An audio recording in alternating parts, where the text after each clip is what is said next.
we all around the fire, sipping cocoa, feeling great. Yeah, I love this time of year, all the love that we embrace. Riding sleds all down the hill till we rosy in the face. I just wanna spread the cheer, tell my bros I'm on the way. Yeah, it's the holiday, you know we celebrate. I know you hear the sleigh bells from far away. Yeah, it's the holiday, you know we celebrate. To you and yours, I wish you well, I wish you everything. Christmas comes early, Big East Hoops fans, because conference play starts tonight. And we're setting the table with you for it on Big East Shootaround, the first two of 110 total Big East men's basketball games are coming your way this evening with an FS1 doubleheader as Butler hosts Georgetown, the first Big East game of the Ed Cooley era for the Hoyas, who are coming off a win over Notre Dame. And then at 8:30 Eastern time on FS1, it's a huge one. A top 10 ranked Marquette team traveling to Amica Mutual Pavilion for a matchup at Providence. Two of the last three games between the Friars and Golden Eagles in Providence have needed more than 40 minutes. And the other one that didn't go to overtime was that Blizzard Mania a couple of years ago that Providence took by 2 as part of their memorable season. The point, there's always drama when the Golden Eagles and the Friars get together in Rhode Island. So we'll set the table for those matchups in a few moments. Also coming up on today's show, in just a few moments, you will get an inside look at the Marquette Golden Eagles. Yes, in our conference season preview show, we are starting with the reigning champions, both in the Big East tournament and the regular season. Shaka Smart breaking down, along with Tyler Kolek, what goes into the DNA of Marquette building a championship program in Milwaukee. But we begin with headlines. Number one, the top trio in the Big East is as good as any trio at the top of the league in college basketball. You're talking about UConn, Marquette, and Creighton. They have combined to go 28-5 on the season to start. Connecticut at 10-1. And the Huskies are 27-1 against non-conference competition in the last 2 years. All 27 of those wins have come by double digits after UConn rolled past Gonzaga. It really was not close in Seattle on Friday night. And how did the Huskies do it? They do it with elite balance. They do it with shot making. Donovan Clingan, he had his first big-time performance in a big game on Friday. This team has all the pieces. They answer all the questions, and we'll get to them in our mailbag segment in a little bit. Creighton bouncing back with the win over Alabama. And when Baylor Shireman and Trey Alexander are scoring 20-plus and in a rhythm, it just makes the Blue Jays one of the most dangerous teams in the country. Ryan Kalkbrenner protecting the rim. And Marquette, what a non-conference performance for them, making the Maui Invitational final, beating Kansas as well on that neutral floor. Headline number 2, the surprise of the Big East. It's the Butler Bulldogs. The Butler Bulldogs are 8-2 on the season. How has this happened? Last year, Thad Matta has an offense that ranked outside the top 200. This year, it's a top 50 unit. Pierre Brooks and Jameel Telford are both averaging over 15 points per game. And Posh Alexander is top 3 in assists. He's top 4 in steals. His activity on both ends of the floor is the motor to Butler's turnaround thus far this season. It's a really impressive start to the year for Thad Matta. Can they keep it rolling? We shall see. And he's a prominent figure in our 'Twas the Night of Big East Hoops play. Yeah, that's a tease. That's coming up later on our show. You are not going to want to miss that. As we turn to headline number 3. How about those Friars? So Providence in action tonight. Take it on Marquette. What do we make of this PC team? Well, here's what we can make of them. Bryce Hopkins is one of the best players in the country. And this is a guy who just exudes confidence, and he played with it on Saturday in the win over Sacred Heart. He had a double-double in that one, 25-plus points in that game. Hopkins is in control, and Providence didn't have Devin Carter. We'll be monitoring his status ahead tonight. Kim English expects Carter to play, but I think Devin is so important to what Providence does on both ends of the floor. Providence plays hard defensively. Josh Oduro can handle things inside, and this team, they're off to a very nice start to the season. There's no shame in losing to Oklahoma on the road or losing on a neutral floor to Kansas State. This team blew out Wisconsin. They blew out the Badgers. That's a signature win. They are on the right side of the equation when it comes to the NCAA tournament picture, and I think right now you're looking at 5 or 6 bids to the NCAA tournament out of the Big East. When you have a trio that's strong at the top, that's what can lead more bids to happening because you have elite resume opportunities in league play. And headline number 4, the question of every week in conference play. I'll ask this question. Who has the most to gain this week?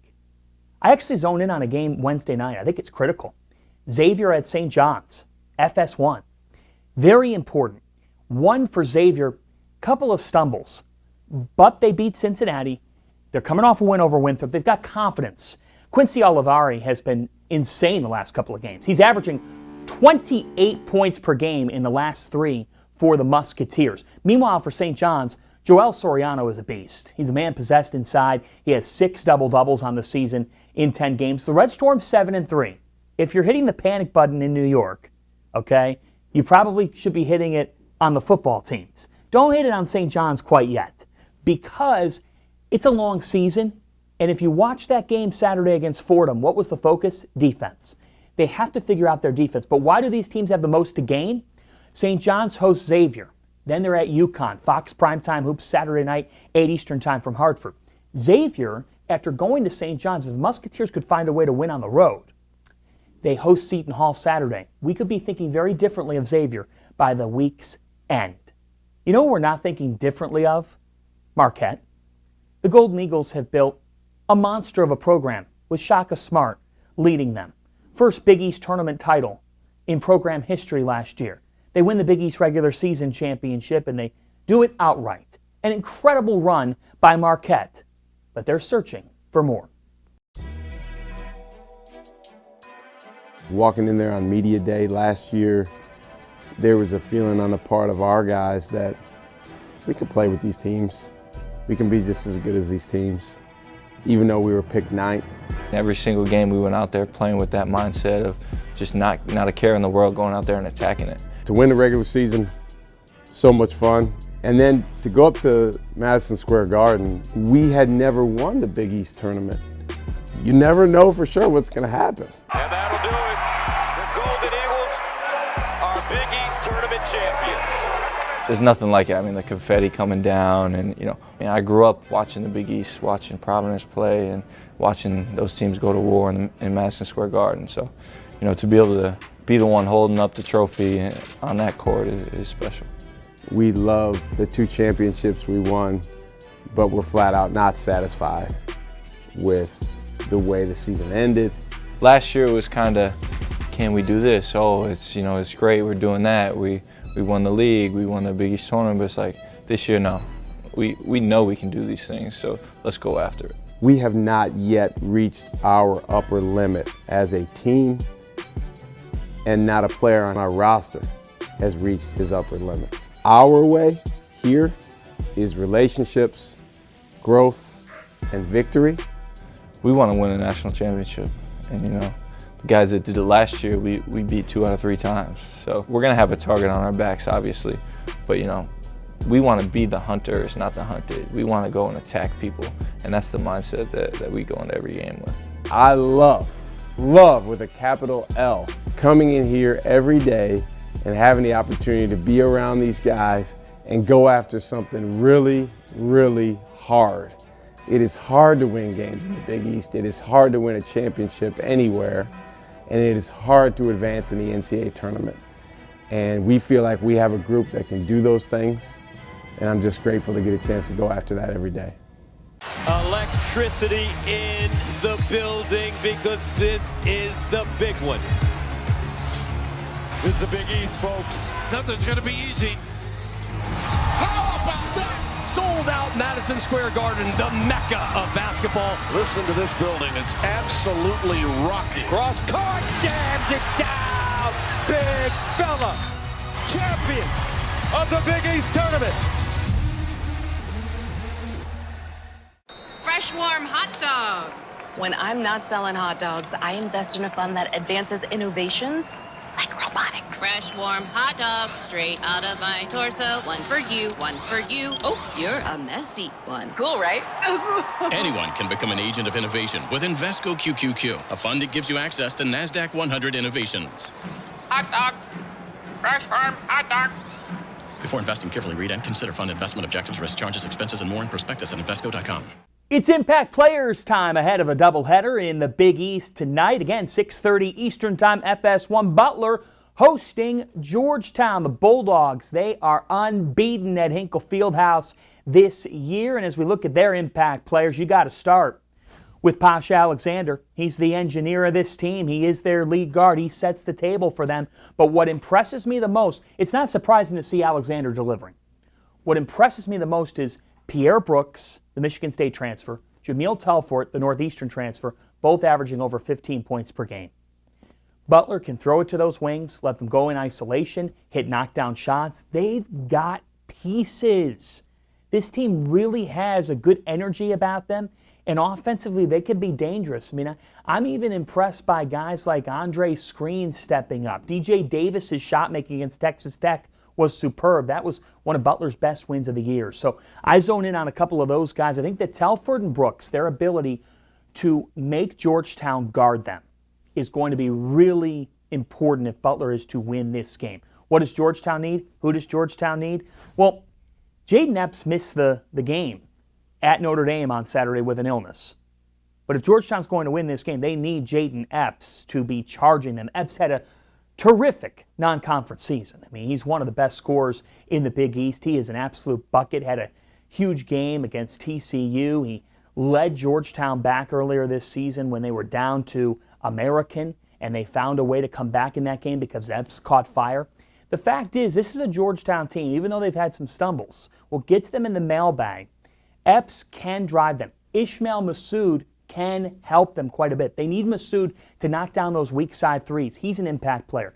Look, a Kansas State transfer who knows what the biggest games look like. He's very important. And folks, Big East Freshman of the Week, Rowan Brumbaugh, starting to play better along with Drew Fielder. Those two freshmen, how they continue to evolve, that could determine how many wins in the Big East Georgetown ends up getting if the Hoyas can get on a little bit of a run as the year goes on. One thing's for certain, they've gotten better each game this year. Winning at Notre Dame, I don't care how good or bad Notre Dame is, winning on the road is not easy. That's a step for Georgetown. It's a game that they hadn't been winning in previous years. Let's turn to impact players in our 8:30 game. This is the game of the night in college basketball around the country, in my opinion. Marquette at Providence. And when you're talking about Marquette, I know a lot of people talk about the guards. My impact player is Oso Ighodaro. Oso Ighodaro has had a really strong year. He exposed Kansas's defensive weaknesses, and he really can drive the bus for this Marquette team. The way that they use him in ball screens is so special. Off the roll, he is something else. And I'm going to actually turn it to another big man, Josh Oduro for Providence. Kim English calls him a captain, a leader, a guy steering the ship for them. So I think Oduro's really important tonight for Providence. One of the questions that we had coming in about this Friars program into this year was how Oduro would handle bigs in the Big East. Folks, he has been terrific for this PC team. I'm intrigued to see him go up against the mobile, quick Ighodaro. Other impact players with Marquette, you got to talk Tyler Kolek, you got to talk Cam Jones. They really are such a great duo, and either one of them can go for 25 on a given night, and it's not surprising. So you're looking at that backcourt duo, and you're sitting there saying, yeah, Providence has to be aware defensively. And for Providence, it's Bryce Hopkins, it's Devin Carter. To me, if Providence wins this game, it's because Bryce Hopkins dictates the game. David Joplin will be assigned to him defensively. This is a night where Hopkins can feed. He can feast. He can be at home in front of that Amica Mutual Pavilion crowd. Marquette has struggled in Rhode Island. Folks, anybody not named Providence has struggled in Friartown the last couple of years. The Friars have had one of the best home marks in the country. They are so tough at home. They don't lose there. And so Marquette, how fitting is it that the reigning conference champions have to start with a road test? That's quite the exam to begin. You thought you were done with finals. This is going to be a whole new level of a challenge tonight for Marquette, as those are your impact players. Hey, we're going to take a break. Coming up after this, we open up the mailbag. We take your questions, and we have a special Christmas treat for all you Big East Hoops followers. Saturday night, the biggest game is on Fox Primetime Hoops. It's a battle in the Big East as St. John's takes on 5th-ranked UConn. What a champ! Tristan Newton leads the reigning national champion Huskies as they fight for the top spot in the country. There it is! But Rick Pitino and his Red Storm squad are eyeing an upset. St. John's, UConn, Saturday at 7:30 Eastern on Fox. The biggest games are on Fox Primetime Hoops.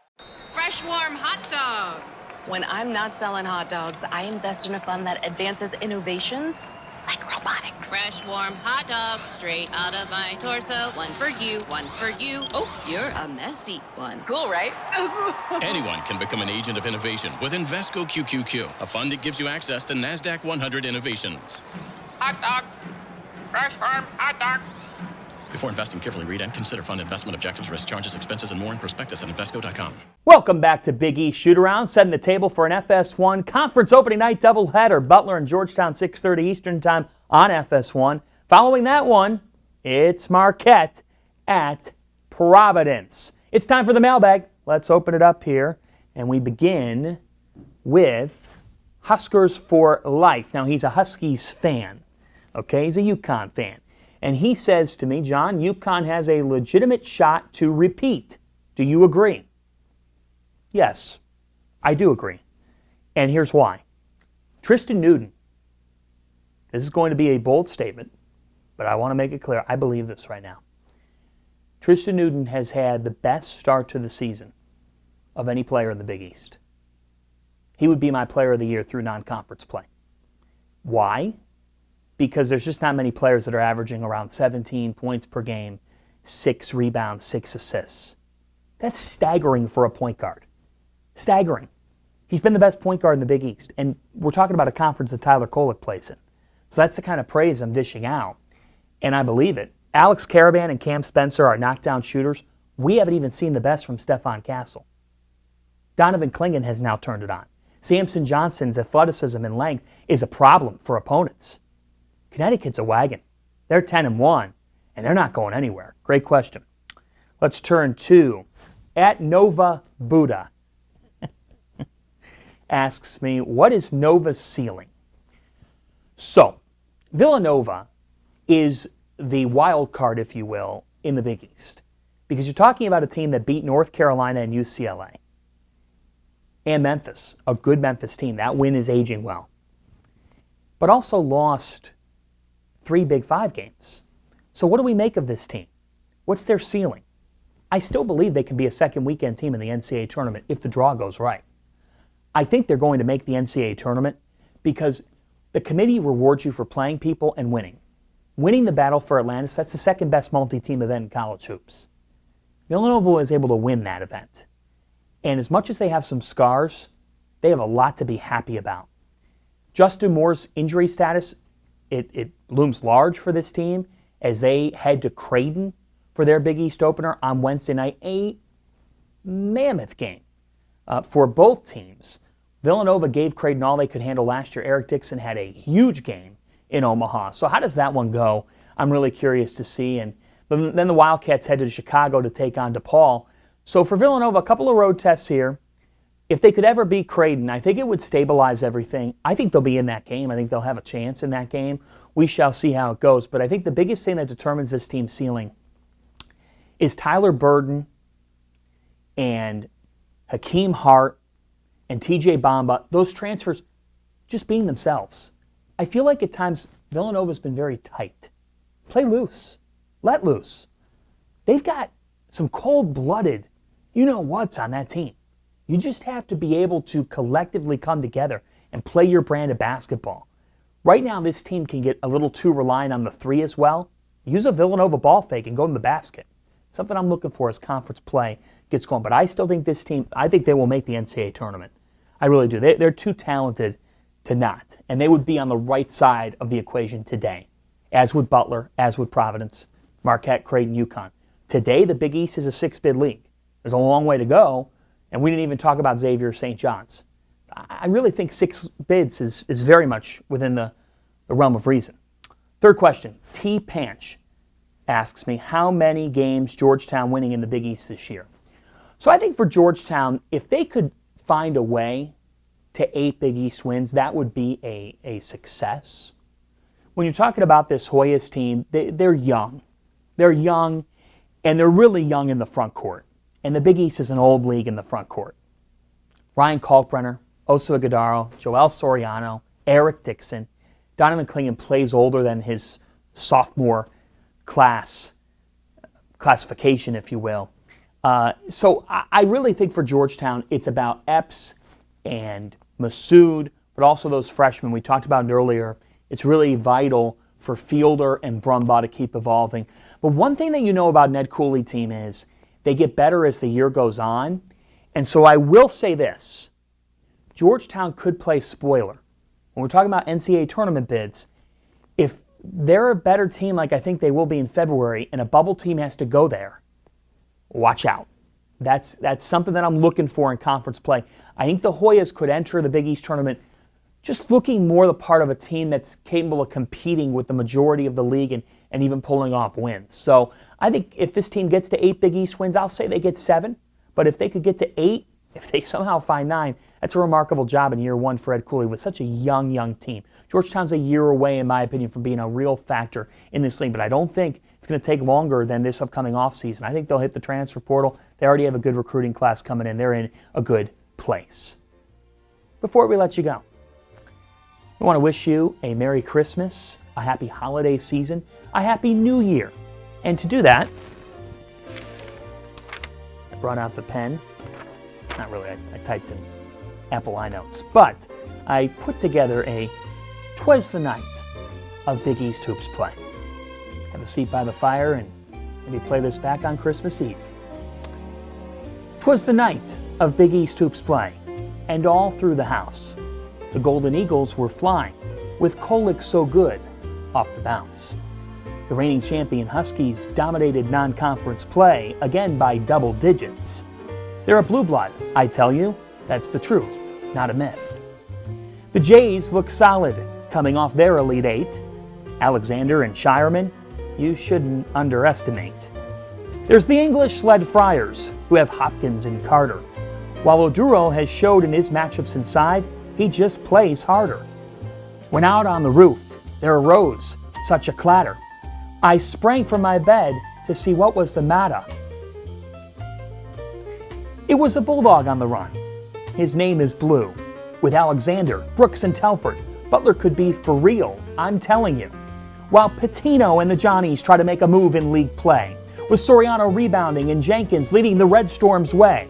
Then there's Villanova with wins over Carolina and UCLA. The Cats still have plenty of potential, I would say. When to my wondering eyes should appear, Xavier is king of Cincinnati again, my dear. For Richmond and Coleman give Seton Hall some potential. And Epps and Massoud, for Georgetown folks, they are essential. While DePaul fought off old Big East foe Louisville, you've heard from all 11 schools in this poem. Next comes the thrill. Merry Christmas, Big East Hoops fans, and a Happy New Year. Enjoy the basketball tonight.